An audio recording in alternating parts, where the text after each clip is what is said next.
ത്രിയേക ദൈവത്തിന് സ്തുതി. ഏവർക്കും ക്രിസ്തു യേശുവിന്റെ നാമത്തിൽ എൻ്റെ സ്നേഹവന്ദനം. വിശുദ്ധ ലൂക്കോസിന്റെ സുവിശേഷം 1-ാം അധ്യായം 39 മുതൽ 56 വരെയുള്ള ഭാഗമാണ് ഇന്നത്തെ ചിന്താവിഷയം. ആ നാളുകളിൽ മറിയ എഴുന്നേറ്റ് മലനാട്ടിൽ ഒരു യഹൂദ്യ പട്ടണത്തിൽ ബന്ധപ്പെട്ടിരുന്നു. ഈ ദിനത്തെ വനിതാ ദിനം എന്നാണ് അറിയപ്പെടുന്നത്.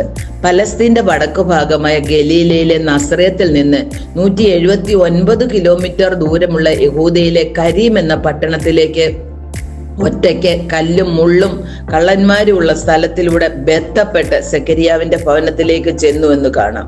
36-ാം വാക്യത്തിൽ നിന്റെ ചാർച്ചക്കാരിയാണ് എലിസബത്ത് എന്ന് വായിക്കുന്നു. പരിശുദ്ധാത്മാവും എലിസബത്തും മറിയത്തിനോട് പറഞ്ഞ വാക്കുകളാണ് കൃപ നിറഞ്ഞ മറിയമേ എന്നുള്ള പ്രാർത്ഥനയിലൂടെ നാമും ഏറ്റുചൊല്ലുന്നത്.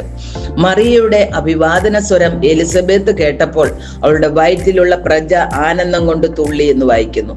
നമ്മുടെ സഭയിലെ ശിശുസ്നാനത്തിനെതിരെ വാദിക്കുന്നവർക്കുള്ള മറുപടിയാണ് ഈ വാക്യം. വിശ്വസിച്ചിട്ട് മാത്രം സ്നാനമേറ്റാലേ പരിശുദ്ധാത്മാഭിഷേകം ലഭിക്കൂ എന്നത്. കർത്താവിന്റെ അമ്മയുടെ വന്ദനസ്വരം കേട്ടപ്പോൾ എലിസബത്തിന്റെ വയറ്റിൽ കിടന്ന 6 മാസം മാത്രം പ്രായമുള്ള പ്രജയാണ് ആനന്ദം കൊണ്ട് തുള്ളിയത്. ഇന്ന് ശാസ്ത്രം പോലും തെളിയിക്കുന്നത് ഗർഭാവസ്ഥയിലായിരിക്കുന്ന കുഞ്ഞിനെ കേൾക്കാനും മനസ്സിലാക്കാനും അമ്മയുടെ മാനസിക അവസ്ഥ അനുസരിച്ച് കുഞ്ഞിന്റെ സ്വഭാവത്തിലും മാറ്റം ഉണ്ടാകും എന്നുള്ളതാണ്.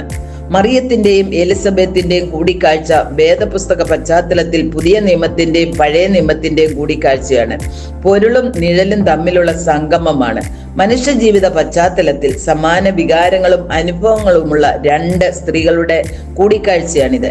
2 പേരും ഗർഭിണികളാണ്. ഒരാൾ പ്രായം അധികരിച്ച വ്യക്തി, ഒരാൾ ഒന്നും അറിയാത്ത ഒരു ബാലിക. ഇന്ന് നമ്മിൽ പലരിലും കാണാത്ത ഒരു സ്വഭാവ സവിശേഷതയാണ് സഹായ മനോഭാവം. ഇത് നമുക്ക് മറിയത്തിൽ ദർശിക്കാൻ സാധിക്കും. പ്രായാധിക്യത്തിലെത്തിയ എലിസബത്ത് ഗർഭിണിയാണെന്ന് അറിഞ്ഞപ്പോൾ സന്തോഷത്തോടെ സ്വന്തം ശാരീരിക ബുദ്ധിമുട്ടുകൾ അവഗണിച്ച് പ്രായമായി അവശതയിലായ വ്യക്തിയെ സഹായിക്കുവാൻ ബന്ധപ്പെട്ട് ചെന്ന് 3 മാസം അവളെ ശുശ്രൂഷിച്ചു എന്ന് വായിക്കുന്നു. നമ്മുടെ ഭവനങ്ങളിൽ എത്രയോ മാതാപിതാക്കൾ, ഭർത്താക്കന്മാര്, സഹോദരങ്ങള്, കുഞ്ഞുങ്ങള് പരസഹായമില്ലാതെ നേരെ ചൊവ്വെ പരിചരണം കിട്ടാതെ ഒരു ഗ്ലാസ് വെള്ളം പോലും കിട്ടാതെ നരകിക്കുന്നുണ്ട് എന്ന് ചിന്തിക്കണം. ഇവിടെ 2 കാര്യങ്ങൾ ശ്രദ്ധേയമാണ്. ഒന്ന്, മറിയത്തിന്റെ നല്ല മാതൃക, സന്തോഷിക്കുന്നവരോടുകൂടെ സന്തോഷിക്കുന്ന സ്വഭാവം. 2, എലിസബത്തിന്റെ നല്ല പെരുമാറ്റം. 2 പേർക്കും ഒരേ സാഹചര്യത്തിൽ സന്തോഷം ഉണ്ടാകുമ്പോൾ മറ്റേ ആളിനെ അംഗീകരിച്ച് അഭിനന്ദിക്കുവാൻ സാധിക്കുന്നത്. തുടർന്നുള്ള 46 മുതൽ 56 വരെയുള്ള മറിയത്തിന്റെ പാട്ട് മഹത്വീകരണ ഗാനം എന്നാണ് അറിയപ്പെടുന്നത്. ലത്തീനിലും ഇംഗ്ലീഷിലും ഇതിനെ മാഗ്നിഫിക്കാറ്റ് എന്ന് പറയുന്നു. സമഗ്രമായ പരിവർത്തനത്തിന്റെ ഗാനമാണിത്. സുറിയാനിയിൽ മാവുർഗോ എന്ന പാട്ട് നമ്മുടെ ആരാധനയിൽ മറിയാം പറഞ്ഞതെന്തെന്നാൽ എൻ്റെ ദേഹി കർത്താവിനെ പുകഴ്ത്തുന്നു എന്ന് നാമും ചേർന്ന് പ്രാർത്ഥിക്കുന്നുണ്ട്.